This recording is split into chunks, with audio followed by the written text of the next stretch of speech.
This is Dave Toronto. The name of this podcast is called Cut Through the Noise. The intention of the podcast is to provide common sense perspectives and conversations about things like people, business, communication, and a little bit of life. I'll be doing most of them on my own and occasionally bringing on guests like clients and people in my network. So I look forward to doing it. Hope you enjoy it. And if you do, please subscribe and be sure to share with your friends. Welcome back. Today we are going to talk about self-awareness, specifically from the perspective of a manager and why this particular skill is so important. There are times when we work really, really hard with our teams to make whatever progress we're looking to make. And in spite of these efforts from us, from them, we can run into times where things just aren't working. We stagnate. Everyone seems to know what they're supposed to do, but yet the results aren't there, whether it's a sales team, an accounting team, finance team. It's just not getting done, or we've reached some sort of plateau, and no matter what we do, it just seems to, fall flat. And if we're not careful, we'll have a tendency to start looking at the people and finding fault with them. And maybe there is issues with them, but the first place we should look is ourselves. And it's more powerful to look at yourself and see if you can take some responsibility for what's going on first. If we're able to do that, it's much easier to coach and develop up other people to look at themselves as well.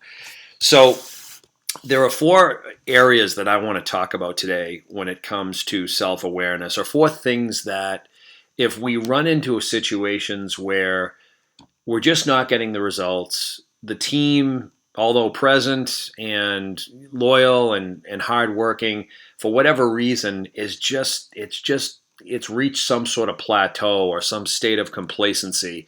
Maybe it's even started to ebb back in spite of all of their effort and your effort to make things work.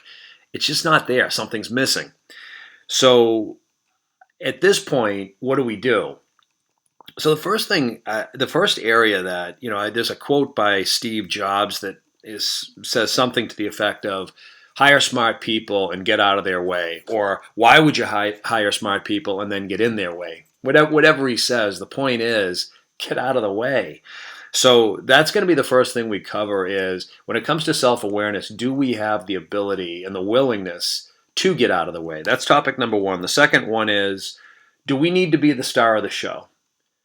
Are we the type of manager and leader that needs credit? The third thing we're going to talk about is, are we too comfortable? Have we conditioned ourselves to be complacent? And the fourth thing we're going to talk about is to stop pretending. So let's go back to the first one. If you find yourself in a situation where the team seems to be peaking, plateauing, or even ebbing backward, they're just not responding to you like they used to respond, or maybe they've never responded to you. One of these four categories might be an area that you want to look into. You want to look inside. So let's just talk about the first one, which is getting out of the way. If we're going to hire smart people, I don't know a manager out there in any industry that wants to hire dumb people. I mean, maybe there are. I just don't know anybody. So I think it's somewhat of a given, hopefully, that we choose to hire smart people. That's our preference. And if that's the case, why is it that we do get in the way? Is there a reason we do that? And I would say, yeah. I mean, and some of those reasons are unconscious. Some of those reasons are purely, I'm in the way because I want them to succeed. I want to show them how to do things right. I want to make sure I teach them everything I know. I want to teach them my way because my ways worked. And as a result of that, you're in a situation where you start cloning them to be you, or me cloning them to be me, and you limit what they could be, and you limit their creativity. So you're just too involved. And what does that mean? Why would that cause complacency? Well, the more you do for somebody and the more you're involved in the day-to-day, the less they have to think. And you're conditioning them not to think. You're conditioning them to wait for you to give the answer. All well-intentioned on your side, but the downside is it creates complacency on their side. The other side of that is you're too involved, but you're a micromanager or you're a bottleneck. If the team stops responding to you And no matter what you say, no matter what ideas you generate, you got to look at it and say, am I in the way here? Am I a bottleneck? Am I in the middle of every decision? Do they need my permission to move forward with anything? Do I have my hands in everything? Managers that do this, leaders that do this, are usually have a problem with control. They need to be in control because they don't trust that others can do things as well as they can do. And as a result of that, they start to hoard work. They start to insert themselves in every decision. They don't allow anything to get done without their say in it. And when that happens, you've got teams, again, they're just standing around the sidelines waiting for permission, waiting to be told, waiting for the manager to call the next play, and then they don't think. So when you take on the role of bottleneck or micromanager or chief decision maker, you eliminate the team's creativity. You eliminate the team's ability and willingness to take a chance, make a decision, try something new.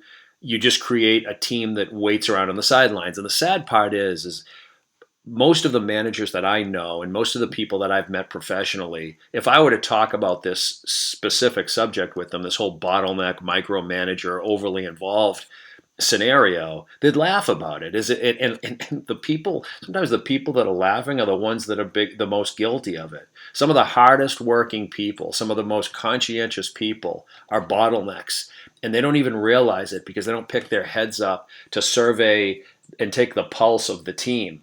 If you're good at reading people and you call timeout once in a while, you'll get the sense of what the room isn't saying to you.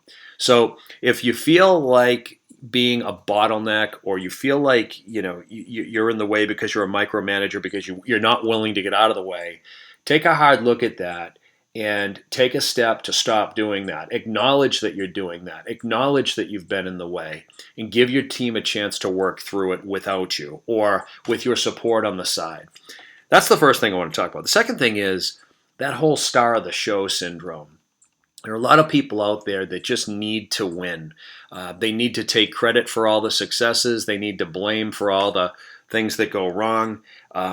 This is a management mindset. If you're trying to motivate your team out of a funk, or you're trying to inspire your people to take chances or to try new things or implement new ideas, you've got to be very cautious about doing it from doing it from a place of ego.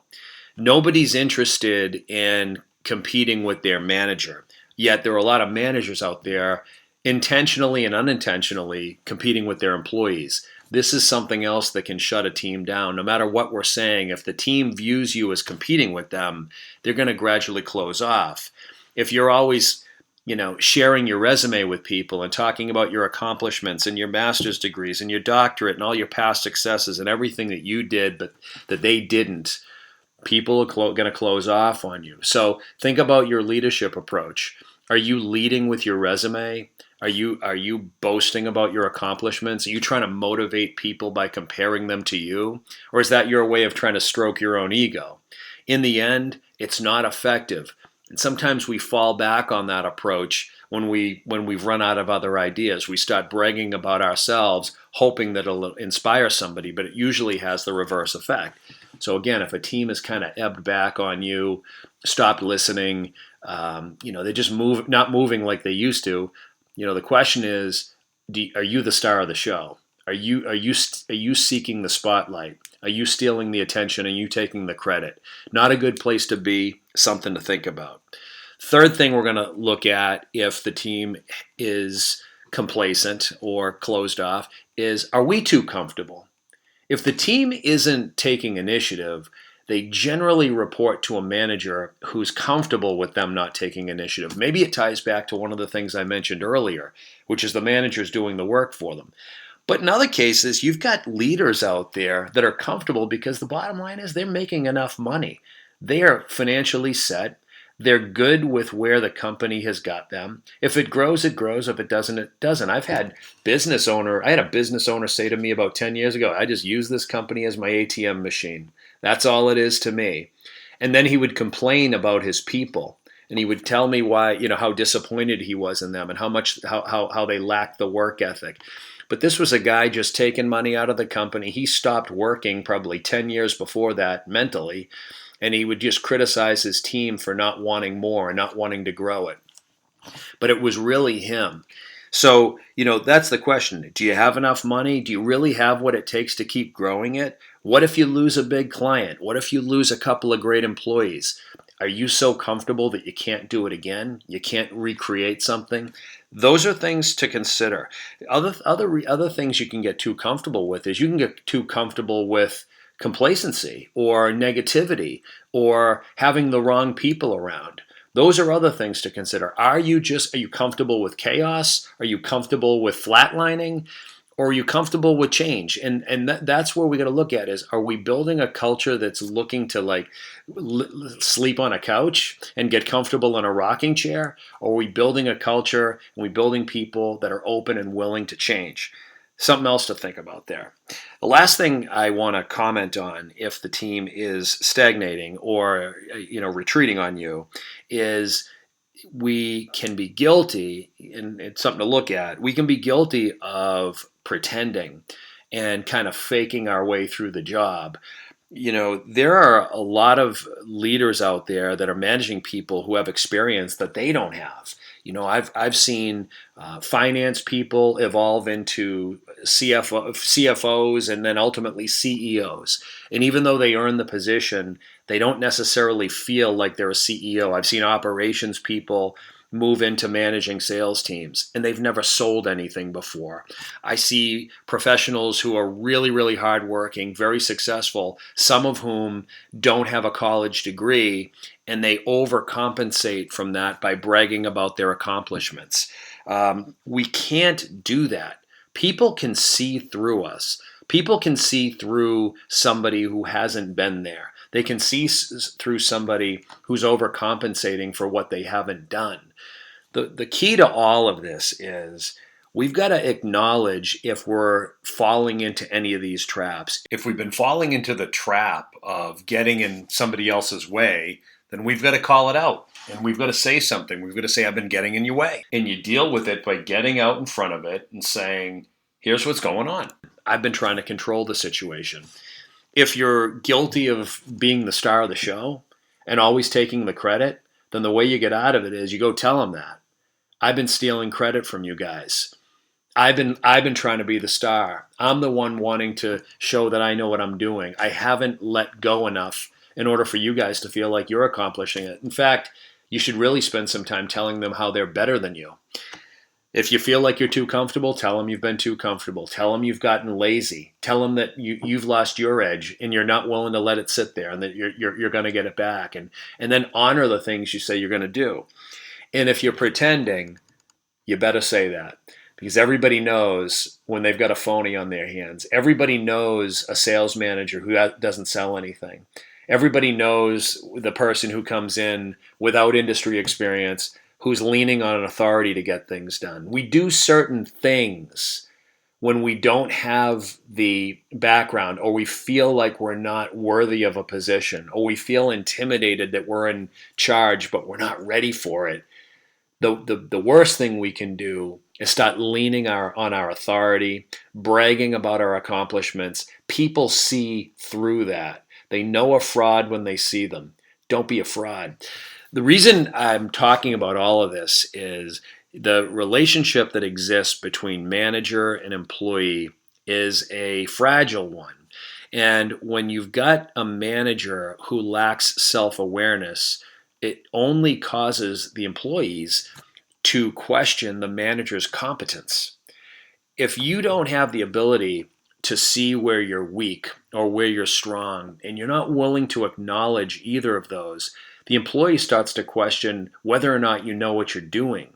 If you don't know that you can't let go, or that you're not willing to let go, or you don't know that you're overcompensating for the fact that you don't have a degree or you don't come from the industry, if you don't know that you're stealing credit or that you've gotten lazy and you don't talk about it, they're talking about it. All they're saying is, can you believe this guy? Doesn't even understand what's in the way here. Doesn't even understand that that's why we're shutting down. So it's on us.